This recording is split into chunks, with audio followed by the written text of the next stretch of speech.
Hey, nice Atypical Daydream t-shirt. Thanks. It's my favorite podcast. Mine too. But where can I get a t-shirt? It's easy. The link is in the show notes. That is easy. I'm gonna go get one right now. That's a great idea. Thanks. Bye. You bet. Stay cool. But it did feel like this incredible opportunity that, someone who kind of worked in a coffee shop, I can glorify it in lots of different ways. I had a successful, sales career and a successful growing business, whatever. But it's one chance to travel to Asia and see interesting things. And I kind of thought it would be the only chance, except I accidentally won this competition.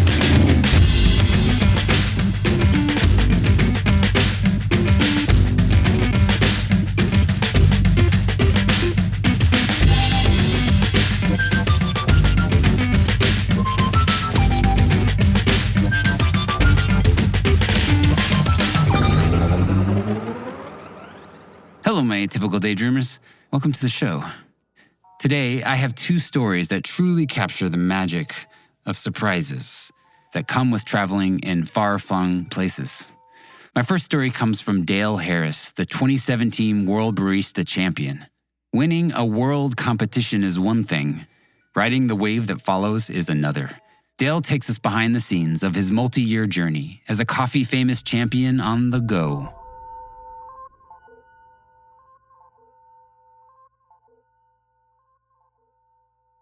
I grew up in a small town in the UK.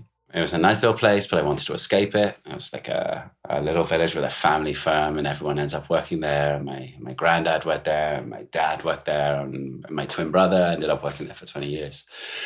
I wanted to escape as quickly as I could, but I'm also kind of, British, low ambition, low expectations, maybe is the right word. Various situations took me to coffee, to this passion that I had. So I worked in a few different jobs beforehand, but I found this space that I loved. But within coffee, we have these sports. It's not a sport. But we have events every year. We have a World Barista Championship, which is fed into with national competitions. You can go and compete at the Worlds. And so that became a dream or a goal. And I competed in my national competition for around 10 years. And then I won the Worlds. And the great thing about the World Championship is it'll be in an exciting city. All the community, all the audience is kind of into coffee. And so I kind of thought this was going to be my one moment to really experience another world. There was a year that the Worlds were in Bogota in Colombia. So I thought, maybe I'll get that. And I didn't quite make it. But eventually the year I won in 2017, the World Championships were in Seoul, Korea. So it was literally, flying to the other side of the world, being in a culture that's completely different. However, it was a week's trip where I was mostly at a trade show. So I wasn't really experiencing Korea until the very last day. But it did feel like this incredible opportunity that, someone who kind of worked in a coffee shop, I can glorify it in lots of different ways. I had a successful, sales career and a successful growing business, whatever. But it's one chance to travel to Asia and see interesting things. And I kind of thought it would be the only chance, except I accidentally won this competition.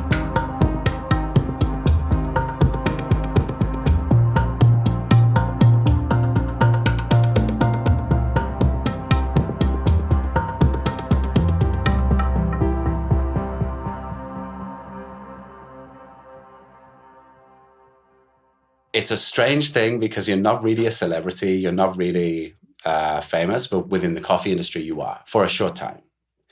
And so for the, let's say, 3-4 years after winning that competition, I had so many opportunities to travel and so many opportunities to go to interesting places and meet interesting people, except I also had a job. So the scheduling was a nightmare. And I had a family, I have kids. So juggling those things was really difficult. And I'd say every month I would be definitely in 2 continents, probably in 3 or 4 cities, and having great experiences. I enjoyed it as much as I possibly could, try to make the most of those opportunities to be with people. But the back-to-back nature meant that I was often missing the places that I was, right? When a lot of that travel began, it took a little while to to work out where I was going and what I was doing. I built some consultancy relationships in different places. And one of the countries with the most interest for coffee and for business is China. And it's this huge country, this growing middle class, huge quantity of cities that, let's say from the Western perspective or the European perspective, we know Shanghai, we know Beijing, we know names of a few cities, particularly around the fringes and some regions, different food styles. But it's just the scale of China is so vast, the scale of the population, the scale of just the cities.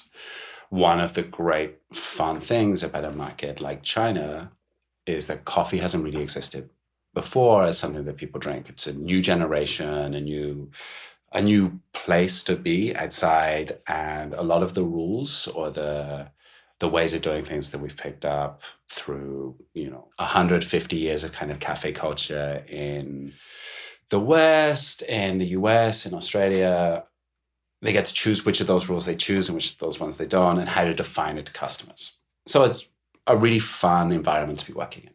So I began this project with this company, and we had a couple of trips where I went to Shanghai, those first few trips. So we were only eating chain Italian food. And I was like, is this quality? Is this, you're showing off to me? And on the last day, my handler, let's say, the marketing manager, who I'm now very good friends with, we'd built up enough relationship that I could kind of ask the question, so why am I eating pasta in China? She's like, I didn't think your little Western stomach would be able to cope with the food, and I really needed you to work tomorrow. So I only got to taste some great Chinese food on the last day, but I'd been working with them for 9 months, a year, and they had a big rollout of stores. They scheduled this trip. It was on the back of another trip, so I'd ended up in China with another project. They picked me up from Chengdu, and they're like, okay, so you've got 5 days. We've got 5 days together. We are going to make the most of them. So we're going to do 7 cities in 5 days. There were multiple flights every day, very kind of short haul, but we were going to conquer this country. And everything became a blur. Yes, we did Shanghai, we did Beijing. I was in Beijing for hours. I was in Shanghai for hours. We flew to a city that at the time I'd never heard of. They were like, this is the Chicago of China. And I'm like, okay.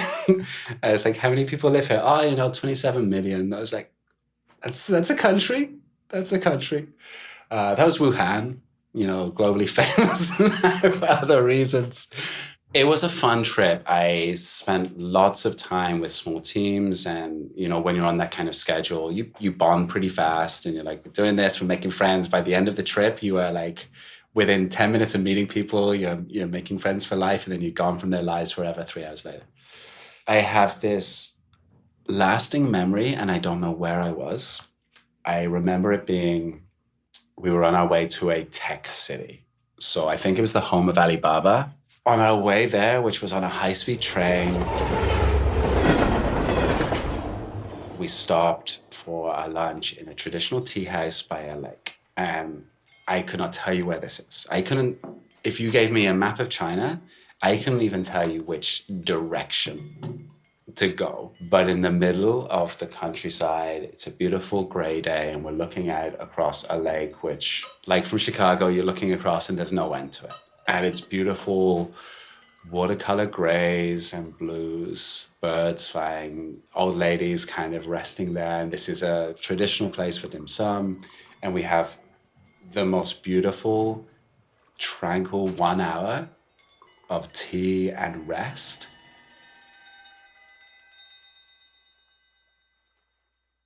I am likely to never go back there, to never find this place again. I could ask the question, right? I know enough people that I could find out where that place was and bring other people to it, but I love this kind of island of serenity that happened in the middle of, I swear, 100 malls, all of which could have been anywhere in the world, and hotels and airplanes, and they could have been anywhere in the world. The only other standout thing that I can remember, a delayed flight one night, we're waiting in an airport that is a brand new airport, huge, at least at the level of, the second city in the UK's airports. So really grand scale, no one in it.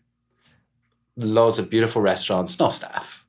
And kind of wandering around, I guess there were 3 or 4 flights of, so there's 1,000 people in a place made for 20,000 people. The only food option was a McDonald's. And the joy of finding that the McDonald's kind of chicken burger there was made with thigh meat rather than breast, and was just so incredibly delicious with the hot sauce. And I'm all about quality food. That was quality food in the least expected situation.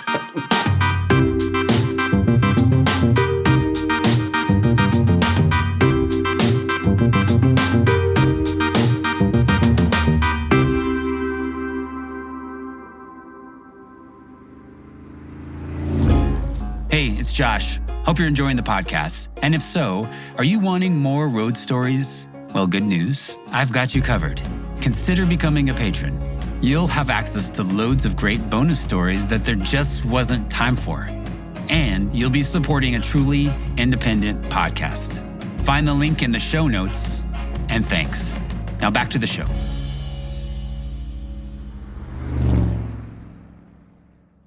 My next guest is Seth Caldwell. And yes, we're related. He's my nephew. Seth spent many years traveling the world by motorbike, van, bus, train, and plane. In today's story, we find him in Southeast Asia, a young man traveling by instinct and inspiration.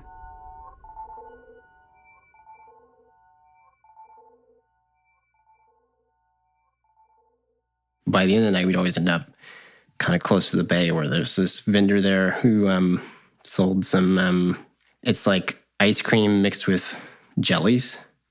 Just every night we'd just go there because it's so cheap. Why not? Let's end the night on an ice cream. But one night I went out there and ran into this woman. Back then I was a little more courageous and wanted to sit down and say, "Hey, what's up? What's your name?" So I did. I sat down next to her, and turns out she's German, and got to talking, and yeah, one thing led to another, and I just said, "Hey, let's go someplace. Let's hang out." I think I'd seen her earlier that day, and then found her again, and fortunately ended up in the same spot. Not a big island, but so I knew about this place on the island that was like an abandoned beach. So I said, "Let's go there." I'll hop on my motorcycle. I think she had her own motorcycle, and that was like, "Oh yeah, this is the stuff. Let's do this." I was already thinking about like leaving the island at that time, and it was just time to go and do something different. She kind of convinced me. So I said, "Let's go to this spot I know about," where it was at one point like a resort and kind of been basically abandoned as far as I could tell. Just like big concrete building with nobody in it. Huge beach. I mean, it was probably like 500 feet long and 100 feet wide. Nobody there. Just nobody there any time. So we went there and, just got to talking, and a couple other people joined us. But that was a really fun night because that's the night when I learned that the water has phytoplankton in it. I think that's the term, phytoplankton, where they light up. We just went out and swam in the water and started glowing. I was like, wow, this is amazing. This is almost like a planet. It's really cool. One of these wonderful, unexpected experiences where you have no idea if something is going to happen. From there, it was, she wanted to leave kind of pretty soon. And I was like, I'm not quite ready. Got her number and WhatsApp and did all that whole thing. And she went on and kept traveling ahead. But it sat in the back of my mind for a few days, and I was like, I really should just go see that through and go hang out with her. I don't know what I'm still doing on this island. Been here for many months. It's time to leave. So I did. And at that point, she had already kind of gone quite a distance, probably like pretty much most of the way to Cambodia, which in the top of, northeastern Vietnam is quite a ways. Especially these motorbikes are not like super fast. So I said, yeah, I'll meet you up. Let's meet up somewhere. And, the whole time you're just learning a lot about the history of this place and how it's, really been kind of destroyed by our own actions in the Vietnam War too. And people are so beautiful and genuinely very warm and inviting, hospitable. And then you're just seeing all the kind of mess that we made there. I remember hiking out in Cambodia and learning how much just like unexploded ordnance there is everywhere. Just you'll talk to someone and they'll know someone who's like been killed or maimed in like, you know, an accident, just out and about in normal life, and they hit a landmine. It's just insane to think about that. We've left such an impact that people, just everyone knows someone who just didn't make it through their normal life because we left landmines there. There's probably big stretches where, you know, I would never think about going, but even the locals will just be like, no, it's not worth it. There's stuff out there. Really beautiful country. I end up meeting up with her, and one night in particular, she was really jonesing for Wiener Schnitzel, which, you know, I guess you do if you're German. I don't know. I've never had that particular craving, but it's like, sure, let's do it. Let's go figure something out. And looked it up and said, okay, actually, there's a place that we can find on the other side of town, which is, you know, it's Cambodia. So I don't know if they have Wiener Schnitzel. I don't even know what it is exactly, but let's go find it. And it was like probably 9 p.m. and we show up there. And this is your first sign if you're traveling, I think, that like it's not the right time to be there because they're about to close shop. So I think later, in retrospect, noted this as a red flag, but like probably German expatriate, Austrian, who knows, running this shop. They're about to close. We order the Wiener Schnitzel. It's pretty good. It's a nice dish. I'm going to eat it again. Not at that spot, though, because the next day definitely had the just worst food sickness of my life. Just in hellish pain and agony for a good 3 days. Didn't really have the time to go through that. She had to leave, you know, in a few days' time as well. So it's kind of the end of our journey, and we really wanted to see this place, Angkor Wat. Well, yeah, it's just not very recommended if you have food sickness to go out to that place. It's quite a journey to get there, and it's just super hot. Everything is so amazing to look at and learn about, but I definitely had the, you know, just terrible shits.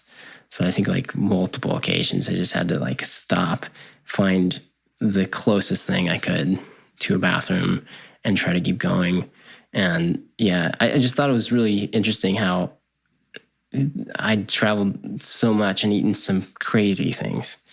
You know, I'm talking like chicken legs, scorpions. I remember stopping someplace and ordering something and then eating it and then looking over and just seeing like a pile of dishes that were just like moldy and had like flies everywhere. Like just nuts things that like you definitely should have had something terribly wrong with your stomach at least 3 times by now. And then, yeah, the one time we just ate at a Westerner restaurant. That's the place. I want to thank Dale and Seth for sharing their experiences. Do you want to hear more stories from these two fellas? Head over to my Patreon. Dale shares a wild story about getting stuck in Lima, Peru, and Seth recounts a near-death experience. Also, be sure to follow Dale on his Instagram to see all his upcoming adventures in 2025. This podcast is created and produced by me, Josh Caldwell. Music by Visual Aid, my side music project. General support and copywriting by Miranda Caldwell. And if you know someone who you think might enjoy this show, send them this episode. The support really helps. Thank you for listening, and I hope you come back next time.